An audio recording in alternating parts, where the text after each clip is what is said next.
The sauce didn't just fall. It flew. 1 second, Ella was standing at the crowded Myeongdong street market, holding a small white cup of tteokbokki, those soft, chewy Korean rice cakes swimming in the most violent shade of red she had ever seen in her life. The next second, a man walked past her. His shoulder bumped hers. And the sauce, thick, bright, burning red, leaped out of the cup like it had been waiting its whole life for this exact moment. Splash. Straight onto a white shirt. Not just any white shirt, a designer white shirt. The kind that looked so clean, so perfectly pressed, so blindingly white that it practically glowed under the Seoul afternoon sun. The kind of shirt that probably cost more money than Ella's entire suitcase. Time stopped. The chatter of the market faded. Ella stood there, mouth open, cup still in her hand, watching the red sauce spread across the white fabric like a terrible painting she could not undo. Her heart fell through the floor. Oh no. Oh no, no, no, no, no. She looked up slowly. The man was tall, broad shoulders, dark hair slightly messy in a way that looked accidental, but probably wasn't. He was looking down at his shirt with an expression she couldn't read yet, and that made it worse. An angry man she could handle. A quiet man made her nervous. He raised his eyes to meet hers. Ella's whole body went warm. Not from embarrassment, though yes, absolutely from embarrassment, but also because his eyes were the softest, darkest eyes she had ever seen on a human being. They were calm, Still. like deep water on a night with no wind. The entire market seemed to hold its breath. And then, He laughed. not a mean laugh, not a mocking, look at this clumsy girl laugh. A real laugh, quiet and genuine, like something had surprised him in a good way. Ella blinked. I am so sorry, she said, her Nigerian accent thick with panic. She grabbed napkins from the food stall behind her, 5, 6, 7 napkins, and started pressing them uselessly against his chest. Which made it worse. The sauce smeared. She gasped and pulled her hands back. I'm making it worse. I'm so sorry. I've never eaten this before, and I didn't know it was so. It's okay, he said. His English was clear. Calm. Warm like tea. It's okay, he said again, and this time he smiled, and Ella felt something strange happen in her chest, like a small, quiet knock on a door she had locked from the inside. She ignored it immediately. No, she told herself firmly. Absolutely not. She had not flown 14 hours from Lagos to Seoul, cried the whole last hour of the flight, and promised herself a brand new beginning, only to get flustered over a stranger's smile on her very first week. No. No, no, no. Her name was Ella Adiz Okafor, and she was 23 years old, and she had come to Seoul to survive, not to fall in love. Never again. The last time she fell in love, she was 19 and his name was Tolu, and he had promised her forever and given her 6 months of beautiful eyes. When it ended, she didn't just cry, she disappeared. Stopped eating properly. Stopped sketching the dress designs that had been her whole heart since she was 12 years old. Stopped being herself. It took her 3 years to climb back out of that hole. And now, finally, she had won a partial scholarship to study fashion design at a creative art school in Seoul. A real chance. A real future. A city where nobody knew her name or her story. She had stood in her small Lagos bedroom, passport in hand, and made herself a promise. No distractions. No men. Just your dreams, Ella. Just your designs. She had been so sure of that promise. She had been so sure. Until the tteokbokki. Here, the man said gently, handing her a clean napkin. How did he produce a clean napkin? Don't worry about the shirt. It's just fabric. It's an expensive fabric, Ella said miserably. How do you know it's expensive? Because it's glowing. Normal shirts don't glow. He laughed again, and this time it reached his eyes, and Ella had to look away because it was doing something dangerous to her resolve. I'm Minsik, he said. Ella, she said carefully, like she was handing him something fragile. Is this your first time trying tteokbokki, Ella?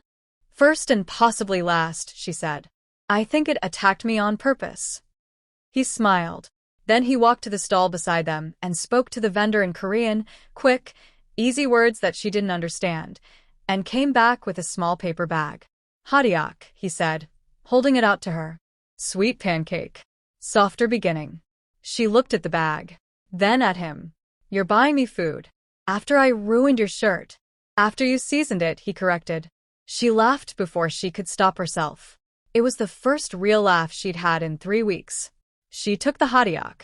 It was warm and sweet and tasted like something gentle, and she stood there at Myeongdong Street Market eating it while a handsome stranger with a ruined shirt watched her with quiet, amused eyes. She told herself this was nothing. Just a kind person. Just a random moment. Just Seoul being strange and beautiful. She told herself she would never see him again. She saw him again the very next morning. Line 4 subway, heading toward Myeongdong Station. She stepped in at Sungsin Women's University stop, found a pole to hold, looked up, and there he was, standing near the doors. Dark coat. No bag. Reading something on his phone. He looked up at the same moment she did.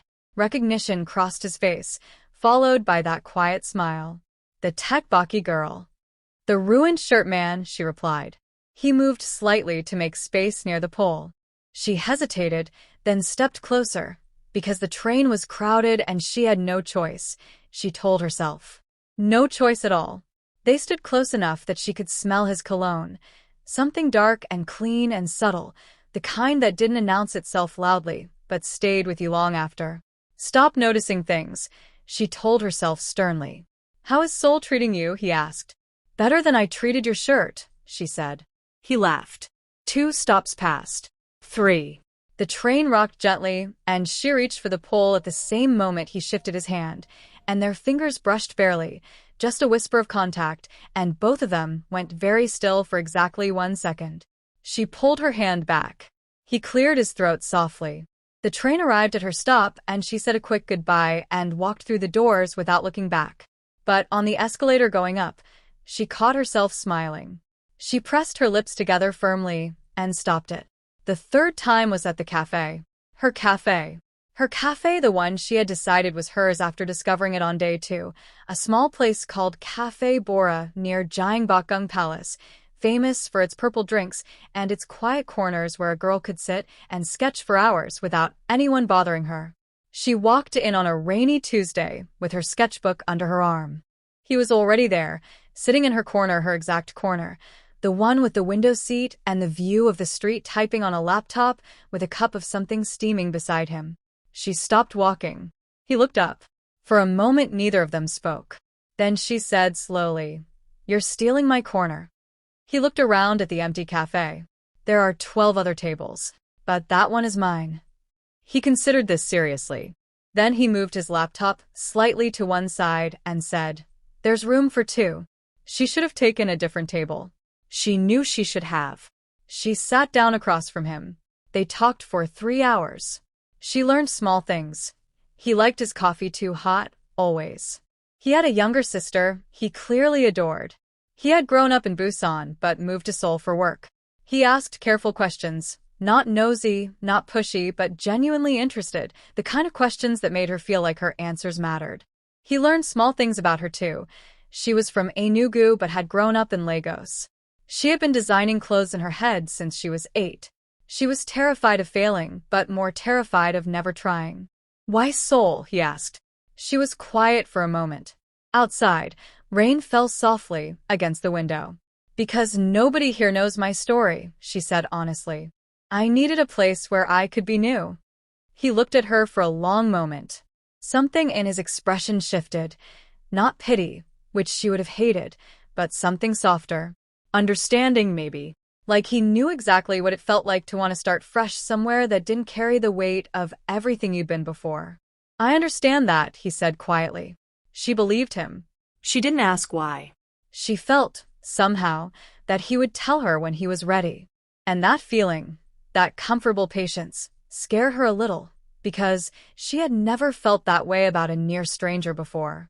When she finally left, stepping out into the thin evening drizzle, she stood under the cafe awning and looked at her sketchbook. Without realizing it, she had been drawing a dress. Long flowing, red and white. She stared at it for a long time. Then she walked home quickly and told herself it was just a coincidence. The fourth meeting was the park. Han River Park, where she went on Saturday mornings to sketch in peace. She had her headphones in, her old Jordans kicked off beside her, sitting cross-legged on a blanket with her sketchbook open on her knees. A shadow fell over her. She looked up. Minsik stood there with 2 cups of iced coffee, looking slightly uncertain in a way she hadn't seen on him before, like he wasn't sure of his welcome. She took out one headphone. "I saw you from the path," he said simply. "I wasn't sure if I should stop." She looked at the 2 cups of coffee. "You already bought 2 cups." "I was hoping," he admitted, and something about the quiet honesty of it, "I was hoping," made her breath catch in a way she pretended not to notice. She moved her sketchbook to one side. He sat down. They drank their coffee and watched the Han River, and for a long stretch they didn't talk at all, just sat in the morning light with the water moving and the city humming around them, and it was the most comfortable silence Ella had ever shared with anyone. He glanced at her sketchbook. "Can I see?" She hesitated. Her sketches were deeply personal. They were thoughts she hadn't said out loud yet. But she handed it to him. He turned the pages slowly, Carefully. like someone who understood that a creative person's sketchbook was their interior world and needed to be treated with respect. He stopped at the red and white dress. He didn't say anything for a moment. "This one is different," he said finally. "It's nothing," she said quickly. "Just playing." He looked at her. "It doesn't look like nothing." She took the sketchbook back and closed it, and looked at the river so he wouldn't see her expression. He didn't push. He just drank his coffee and said, "You're very talented, Ella." And because he said it simply, without drama, without trying to impress her with a compliment, just saying it like a fact, she believed it more than she had when anyone else had ever said it. She said, very quietly, "Thank you, Minsik." And something between them, already fragile and already real, grew a little. He was falling. He knew it the way you know water is rising slowly, then all at once. At home, in his apartment on the 52nd floor with its floor-to-ceiling windows and its view of the whole city, Minsik stood in front of the glass in the evenings and thought about Ella Okafor and her red sauce and her sketchbook and her laugh. His apartment was beautiful, enormous. It had been featured in a magazine once. And it was the loneliest place in Seoul. His name was Minsik Jang, and he was the 31-year-old CEO of Jang Technology Group, one of the most powerful tech companies in South Korea. His face was on the covers of business magazines. His name made people in boardrooms straighten their backs. And he was exhausted by it. He had learned early that when people found out who he was, something changed in their eyes. Women looked at him differently, calculating, careful, performing. Men measured their words. Even friends became slightly formal. He hated it. He had almost stopped trying. Until a Nigerian girl threw spicy sauce on him at a street market and apologized in the most genuine, flustered, human way he had experienced in years. And when he bought her hotioc to calm her nerves, she looked at him like he was just a person being kind. Not a prize. Not a portfolio. Just a person. He hadn't told her his full name. Just Minsik, which was common enough. He hadn't mentioned his company. She didn't search for him online, apparently, or if she did, she hadn't found anything connecting him to Jang Tech because she treated him exactly the same every time they met. Like he was ordinary. It was the most extraordinary feeling he had ever had. His assistant, Jion, found out he'd been spending Saturday mornings at the Han River instead of reviewing quarterly reports. "Sir," she said carefully, standing in his office with her tablet, "I understand you need personal time, but the board meeting, it can be moved." Jion blinked. In 4 years of working for him, she had never heard him say a board meeting could be moved. "Sir, there isn't someone." Jion. "Yes, sir." "She doesn't know who I am," he said quietly, looking out his office window at Seoul stretching below. "And I want to keep it that way." "A little longer." Jion pressed her lips together. She was worried. She didn't say it, but he could feel it. He understood. A secret always had an expiration date. But every time he thought about telling Ella, every time he imagined watching her expression shift, watching that easy, open way she looked at him get replaced with something cautious and calculated. He postponed it. Just a little longer, he told himself. Just a little longer. But between them, something was building that had nothing to do with secrets. It was in the way he walked slightly closer than necessary when they were on the crowded river path. In the way she laughed at his dry jokes with her whole face. In the way they had stopped pretending their meetings were coincidences. He texted her now. She texted back. Are you at the cafe? Corner seat. Guarding it. Coming. Simple messages that she read 3 times and told herself meant nothing. He started noticing things. The way she chewed her pen when she was thinking hard about a design. The way she touched her hair, twisting one lock around her finger when she was nervous. The way she said aha under her breath in Igbo when something surprised her. She started noticing things too. The way he always noticed when her coffee was empty and signaled for another without making a production of it. The way he remembered small things she'd mentioned weeks before: her mother's name, her favorite fabric, the dress she dreamed of showing at her first real exhibition. One evening in the cafe, leaning over her sketchbook to show her a reference photo on his phone, his arm rested lightly against hers on the table. Neither of them moved it. They sat like that for a long time, arms touching, heads close together, both of them looking at a phone screen but neither of them really seeing it anymore. She could feel the warmth of him like a quiet fire. He could feel her breathing change slightly. Very slowly, he turned his head. She turned hers. They were extremely close. Closer than they had ever been. She could see the particular way his eyes softened when he looked at her, not the polished, guarded expression he wore when he glanced at other people, but something undefended and real. Ella, he said softly, and it sounded like something he'd been holding for a long time. Her phone rang. She jumped. He sat back. The moment broke like a thread. She looked at her screen, her friend Amara calling, and looked back at him with wide, flustered eyes. I should, she started. Yes, he agreed quickly. She answered the phone and turned slightly away, pressing her warm cheek against the cool phone screen, heart hammering in her chest.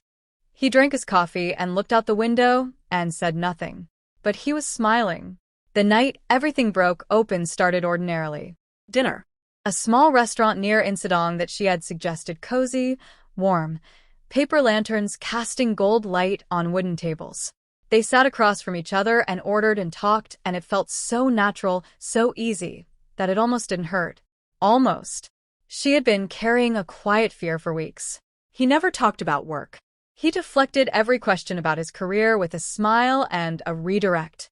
She didn't know where he lived exactly. He had never let her see the area he came from. Small things. Maybe nothing things. But she had been lied to before. She knew how it started. She was mid-sentence, talking about a new fabric she had found, when the television mounted on the restaurant wall cut to a news segment. Seoul Business Review. Jang Technology Group announces expansion into Southeast Asia. She glanced up at the screen automatically and stopped breathing. Because on that screen, standing at a glass podium in a sleek auditorium full of people, speaking with easy confidence to a room of hundreds, was Minsik. Her Minsik. Dressed in a dark suit. No spilled sauce. No coffee cup. The caption on the screen read, Jang Minsik, CEO, Jang Technology Group. The spoon dropped from her hand and hit the bowl with a sharp, clear sound. Are you, she started, and her voice came out strange. Is that? Minsik had gone very still.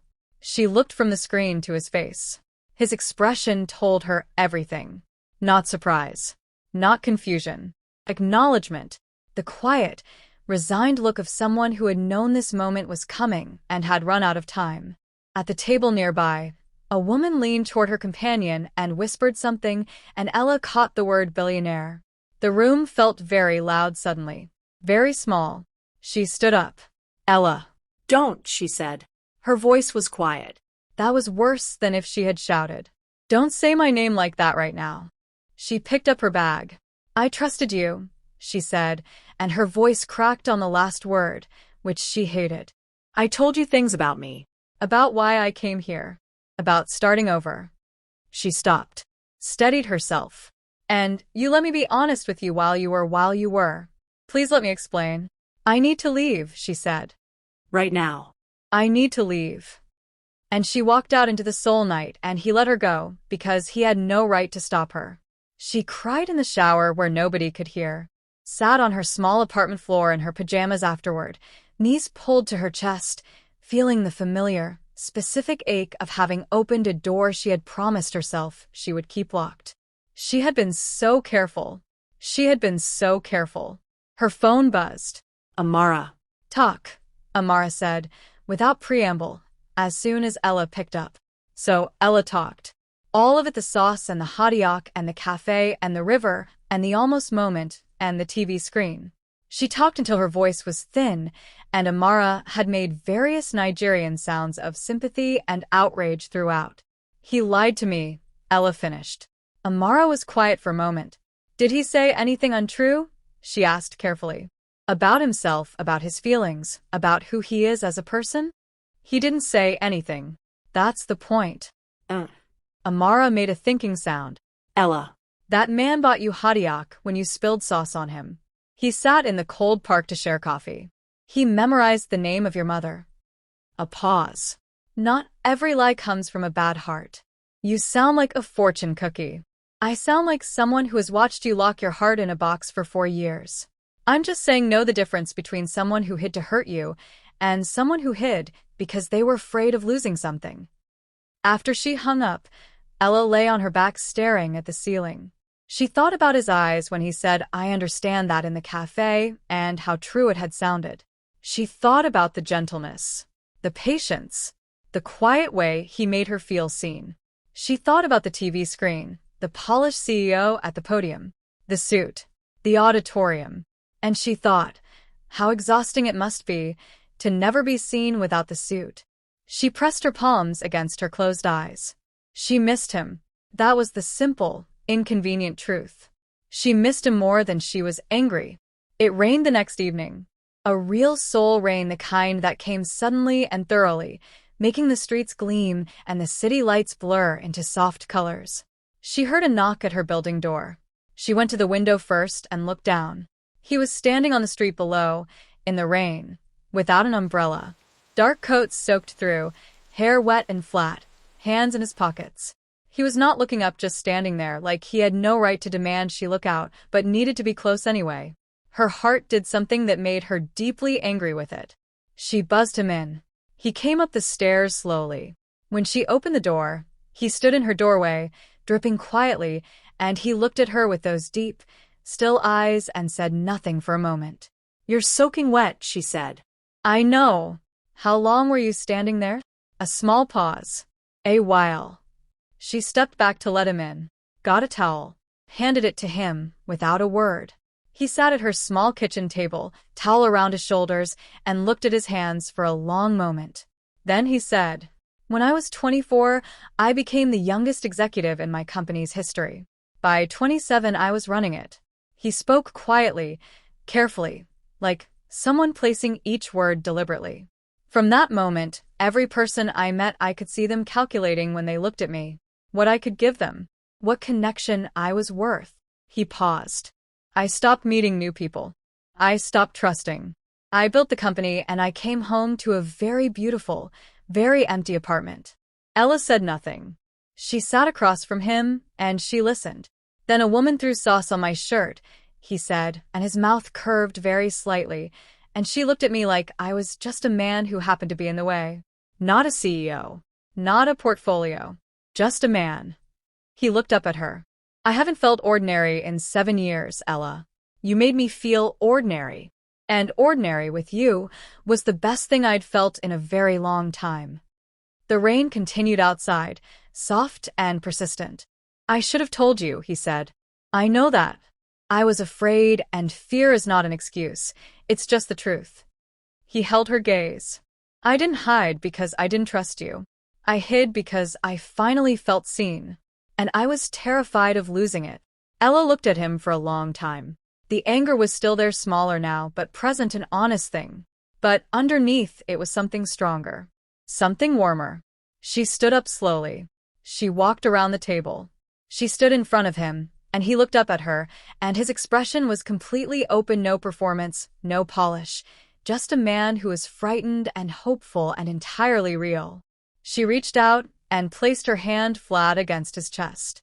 She could feel his heart. It was beating fast. "Next time," she said softly, "just tell me the truth." He closed his eyes. His hand came up and covered hers, warm and careful and certain. "Next time," he agreed. She didn't move her hand. He didn't let go. They stayed like that, in her small kitchen, with the Seoul rain making music on the window, and the space between them filling up with something neither of them had names for yet, but both of them recognized. Something worth choosing again. 6 months later, Seoul Fashion Week. The venue was full. Lights. Cameras. People in expensive clothes holding wine glasses and murmuring to each other in 3 languages. Backstage, Ella stood in front of a rack of dresses and tried to breathe. This was her debut collection, 12 pieces, each one a piece of her interior world made fabric and form. Each dress a feeling she had lived. Fear. Longing. Arrival. Beginning. The last dress on the rack was the one she had sketched without meaning to, that rainy cafe afternoon when a man she barely knew had sat across from her and made her feel, without trying, like she was worth seeing. Red and white. Bold and gentle at the same time. She had titled it, Splash. Her phone buzzed. Front row. Center. "Don't be nervous or be nervous. Just let them see you." She smiled so wide it almost hurt. The music started. The show began. And when the last dress walked, her red and white splash dress, worn by a model who moved like water, the room erupted, and Ella stood in the wings with her hand over her mouth and happy tears sliding silently down her face. Afterward, in the crowded congratulations and the camera flashes, she found him immediately, not because he was tall, though he was, and not because people made space for him, though they did, but because he was already looking at her. He was always looking at her. He walked to her through the crowd and took her hands and said nothing for a moment, just looked at her the way he always looked at her, like she was the most interesting thing in any room. "Well," she said. "The red and white one," he said softly. She laughed. "You recognized it.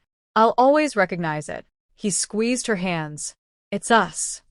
She shook her head, still laughing, still crying a little. They walked out together into the Seoul night, out through the glittering venue doors and onto the bright street where the city hummed its endless, beautiful song. Hand in hand. No more secrets between them. Just 2 people who had both come to a city looking for something they couldn't name and had found each other instead. Ella tilted her face up to the night sky, Seoul's navy blue sky, sprinkled with light, and felt the city in her lungs. She thought of herself on that first airplane, scared and heartbroken and determined, whispering her promise to herself like a armor. No distractions. No love. Just your dreams. She smiled now at that girl. She understood her. But she knew something the girl on the plane didn't yet know. That sometimes if you're very brave and very open and you let yourself stand still long enough in the right place, love doesn't feel like a distraction. It feels like the whole dream becoming real. She looked at Minsik beside her. He caught her looking, raised an eyebrow. "What?" he said. "I came here to start over," she told him. He waited, smiling. "I didn't know God would give me love too," she said softly. He lifted her hand and pressed it to his lips, warm and unhurried and entirely certain, and the city lights blurred around them like a painting still being made. And somewhere in Seoul, a red sauce stain on a white shirt sat in a dry cleaning bag that Minsik had never dropped off. He never told her he'd kept it. She never asked. But she already knew.